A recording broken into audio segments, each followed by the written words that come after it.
कभी सोचा है कि इस्लाम इस दुनिया का फास्टेस्ट ग्रोइंग रिलीजन क्यों है? क्यों लोग तेजी से इस्लाम की तरफ आ रहे हैं और इस्लाम को कबूल कर रहे हैं? हालांकि इस्लाम की जो पब्लिसिटी है मूवीज के जरिए, न्यूज के जरिए, सिर्फ हिंदुस्तान में ही नहीं पूरे जहान में, पूरे वर्ल्ड में इसकी इमेज को दबाया जाता है, खराब किया जाता है। बट फिर भी Islam is the fastest growing religion in the world. इस्लाम के दुश्मन भी अगर कुरान को खोल के उसमें गलतियां निकालने की कोशिश करते हैं, उस बुक को पढ़ के वो मुसलमान हो जाते हैं और उस हक को कबूल कर लेते हैं। What is the main reason? इसका सबसे बड़ा एग्जाम्पल और रीजन ये है कि इस्लाम को फॉलो करने वाले मुसलमान अपने रिलीजन को लेके बहुत ज्यादा सीरियस है एंड प्रैक्टिसिंग है। ऐसा कोई भी रिलीजन इस पूरी दुनिया में, पूरी कायनात में नहीं है जिसको इतना ज्यादा प्रैक्टिस किया जाता हो और सही से फॉलो किया जाता हो। एंड उससे भी बड़ी बात है तौहीद, clear concept of one God, because Islam teaches the direct relationship with the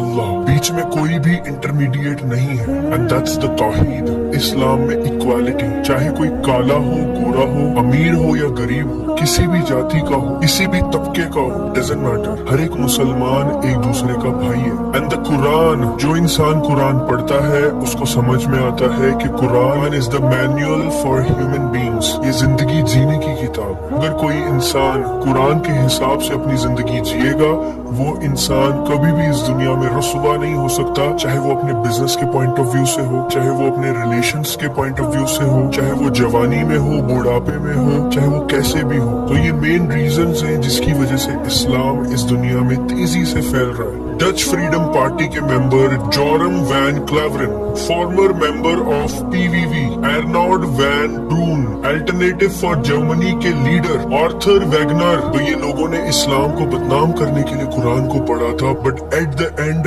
इन्होंने इस्लाम को कबूल कर लिया। तो ऐसे बहुत सारे मिलियनियर्स, बिलियनियर्स हैं और बहुत सारे पॉलिटिशियंस भी हैं जिन्होंने इस्लाम कबूल किया ऑल ओवर द वर्ल्ड। आपका इसके बारे में क्या कहना है? कमेंट सेक्शन में जरूर बताइएगा। अस्सलामु अलैकुम व रहमतुल्लाह।